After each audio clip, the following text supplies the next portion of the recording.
যাদের গ্রেপ্তার করা হচ্ছে তাদেরকে যেন কারাগারে নিয়ে গিয়ে জামাই আদর করা না হয়, তাদেরকে যে সহযোগিতা করা, এই কাজটি আপনারা দ্রুত করেন। যেই গুরুত্ব দিয়ে এই কাজটি হওয়ার কথা ছিল সেইভাবে এই কাজটি হচ্ছে না। যারা এই গণহত্যা করেছে, খুন করেছে, গণতন্ত্রকে ধ্বংস করেছে, মানবাধিকার লঙ্ঘন করেছে, লুটপাট করেছে এবং যারা তাদের তলবি বাহক হিসেবে কাজ করেছে, সেই আওয়ামী লীগ, জাতীয় পার্টি সহ জাসদ সহ ওয়ার্কার্স পার্টি সহ সেই সমস্ত রাজনৈতিক দলের রাজনৈতিক অপতৎপরতাকে নিষিদ্ধ করতে হবে।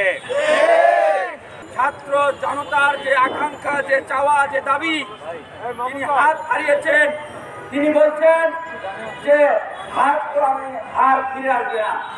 তিনি চোখ হারিয়েছেন, তিনি বলছেন চোখ তো আর ফিরে আসবে না।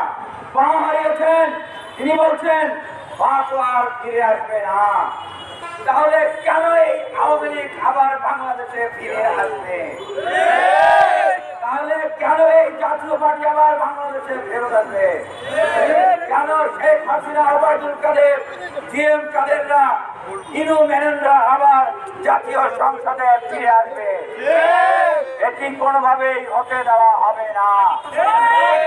যারা শহীদ হয়েছেন, যারা আহত হয়েছেন, যারা রক্ত ঝরিয়েছেন, গণঅভ্যুত্থানের বিপ্লবের যে স্পিড, সেই স্পিডের সাথে আমরা কোনো বেইমানি হতে দেব না।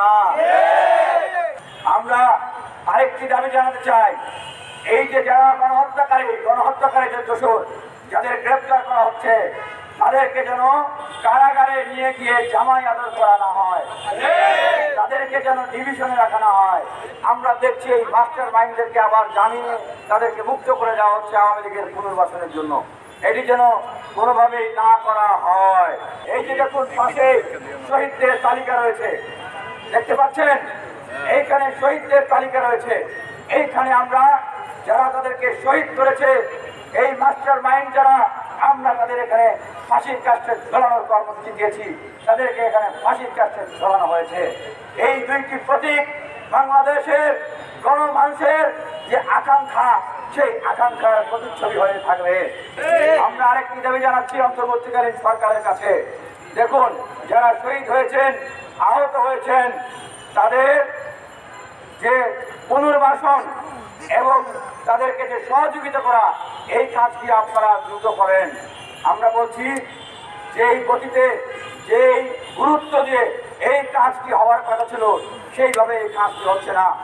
অসংখ্য শহীদ পরিবার, অসংখ্য আহত ভাইয়েরা, তারা প্রতিনিয়ত চিকিৎসার জন্য, সহযোগিতার জন্য তারা দাঁড়ে দাঁড়ে ঘুরছেন। এটি কোনোভাবেই কাম্য নয়। যদি এরকম পরিস্থিতি হয়, সেটি হবে এই অন্তর্বর্তীকালীন সরকারের সবচেয়ে বড় ব্যর্থতা। গণ অভ্যুত্থানকারী অ্যাক্টিভিস্ট গ্রুপ শক্তি যারা এই ভূমিকা পালন করেছেন, সকলের প্রতি আহ্বান জানাবো, কোনোভাবেই যেন এই ফ্যাসিবাদী শক্তি বাংলাদেশে ফিরে না আসতে পারে।